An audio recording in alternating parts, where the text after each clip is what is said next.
Hello everyone, my name is Tim and welcome to my channel. Today I'm going to be going over the stock of AT&T. It is a favorite dividend stock. It is not very popular as a growth stock, but it is very popular as a dividend stock because it does have a high yield dividend payout. I'm going to be going over the financials, their dividend payout and yield, and other aspects of the company.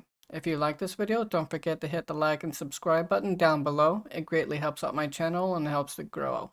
Hope you have a great day and be safe. Even though AT&T is a fairly well-known company, I'm going to be going over the basics of it anyway.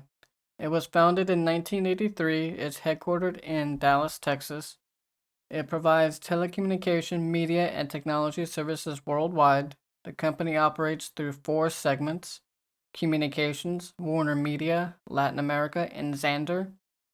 The Communications segment provides wireless and wireline, telecom, video, and broadband and internet services, video entertainment services using satellite, IP-based and streaming options, and audio programming services under AT&T, Cricket, AT&T Prepaid, and DirecTV brands to residential and business customers. This segment also sells handsets, wirelessly enabled computers, and wireless data cards manufactured by various suppliers for use with companies' voice and data services, as well as various accessories such as carrying cases and hands-free devices through the company-owned stores, agents, and third-party retail stores. The Warner Media segment primarily produces, distributes, and licenses television programming and feature films, distributes home entertainment products in physical and digital formats, and produces and distributes mobile and console games and consumer products, as well as offers brand licensing services. It also operates cable networks, multi-channel premium pay television, and over-the-top services in digital media properties. The Latin America segment offers video entertainment and audio programming services under the DirecTV and Sky brands, primarily to residential customers, pay TV services, including HD sports video content, and postpaid and prepaid wireless services under the AT&T and Uniform brands,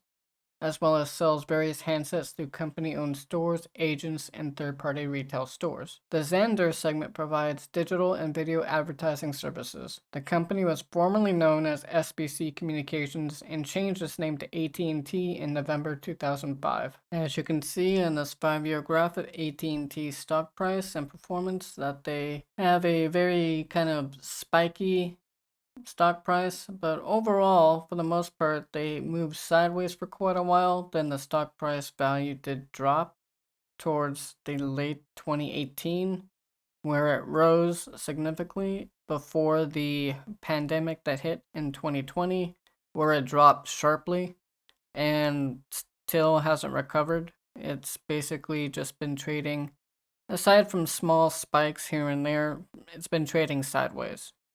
So this is the 5-year chart for AT&T, and it has medium volume. It's mostly used, like I said, for dividends. Speaking of dividends, they have a 7.19% dividend yield with an annual payout of $2.08 per share. They have a payout ratio of 66.41%.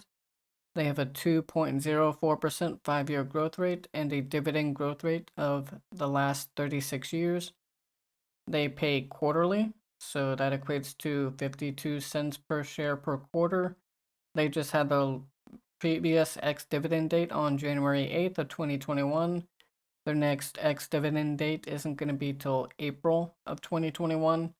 And then they'll have their payout in May. Looking at the company financials, it looks like their revenue actually dropped about $6 million going from December 2019 through December 20.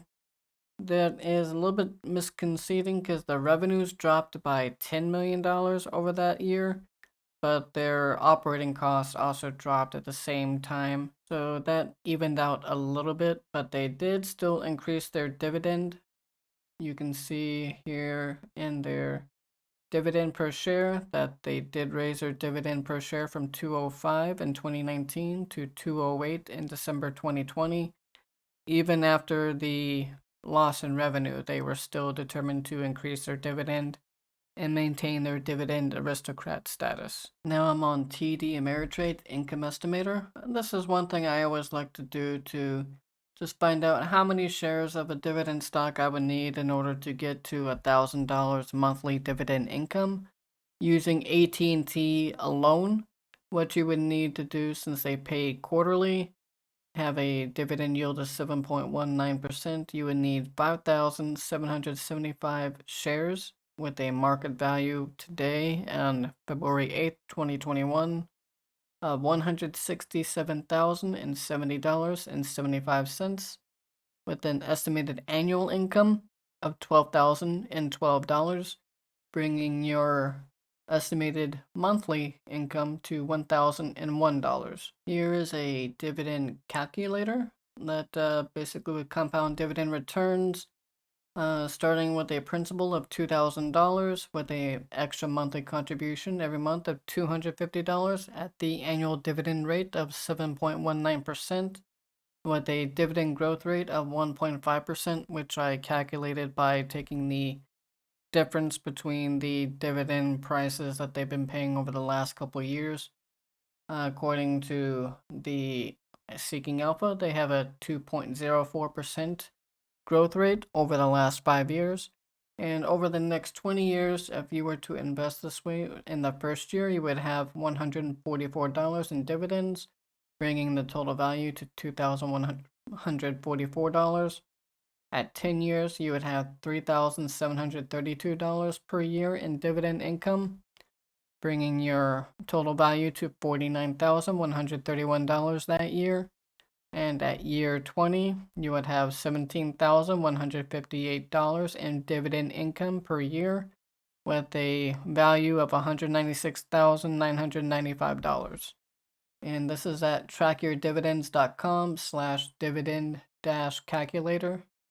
You can go ahead and play with the numbers and what you think you can invest to find out how much you would theoretically earn. Just remember that these are only using these numbers, so this doesn't take into account any future growth stock or any future dividend growth.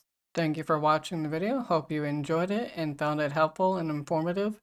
If you did, don't forget to hit the like and subscribe button down below. It greatly helps out my channel. Have a great day.